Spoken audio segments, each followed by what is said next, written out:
দেশের নতুন একটি দল বাংলাদেশ সোশ্যাল ডেমোক্রেটিক পার্টি, যা সংক্ষেপে বিএসডিপি, সংসদ নির্বাচন সামনে রেখে নতুন রাজনৈতিক দল হিসেবে নিবন্ধন পেতে 147টি দল নির্বাচন কমিশনে আবেদন জমা দিয়েছে।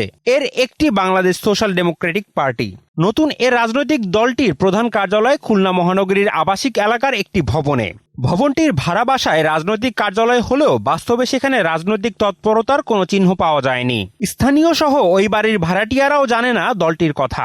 আমার বাসার পাশে একটা রাজনৈতিক দলের কার্যালয় আছে, এটা আমি জানতাম না, কিন্তু আপনাদের কাছে জানলাম, জেনে ভালো লাগতেছে। কিন্তু সে চেয়ারম্যান কে আছে তাকে চিনি না, কোনো আমাদের নাই, কোনো কি বলে ওটাকে, সাইনবোর্ড নাই, কোনো পরিচয় নাই। অবশ্যই তারা যদি এরকম করতে চায় যে ক্ষমতায় যাবে, তাহলে তাদের তো এলাকা যেখানে আছে তাদের সাথে যোগাযোগ করা, ভোটার সাথে যোগাযোগ করা, এভাবে করেই ওঠা ভালো হবে। টানা সপ্তমবারের মতো বেস্ট টিস্যু পেপার ব্র্যান্ড হিসেবে স্বীকৃতি পেয়েছে বসুন্ধরা টিস্যু। স্বাভাবিকভাবেই হঠাৎ করে কোনো দল এসে নিবন্ধনের জন্য আবেদন করলে যাদের কোনোদিন দেখিনি, এটা তো অবাক হতেই হয়। আমার জানা মতে এই ধরনের কোনো দল আসে এবং কর্মসূচি পালন করেছে, এটা আমার মনে পড়ছে না। স্বাভাবিকভাবেই একটি রাজনৈতিক দল তার প্রকাশ্যে কার্যক্রম, তার জনশক্তি, তার একটি গঠনতন্ত্র, কর্মপদ্ধতি, এই বিষয়গুলো থাকবে।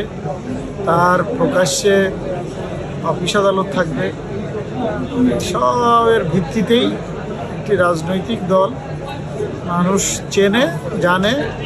স্কুলিং করেছি ওখানে, কলেজে রাজশাহী ইউনিভার্সিটি করে আমি জার্মানিতে বেরিয়ে যাই। লেখাপড়া করেছি, ডক্টরেট করেছি, শিক্ষক ছিলাম ওখানে বহুদিন ধরে। ইন্টারন্যাশনালি বহু কাজকর্ম করেছি, এখনও তার সঙ্গে সংযুক্ত আছি। আমাদের দেশে অনেক প্রাইভেট এবং সরকারি ইউনিভার্সিটির সঙ্গে আমার কাজকর্ম রয়েছে, কাজকর্ম করা হয়েছে। আমি কোনো রাজনৈতিক দলের সঙ্গে সংযুক্ত ছিলাম, বাংলাদেশ সংযুক্ত ছিলাম।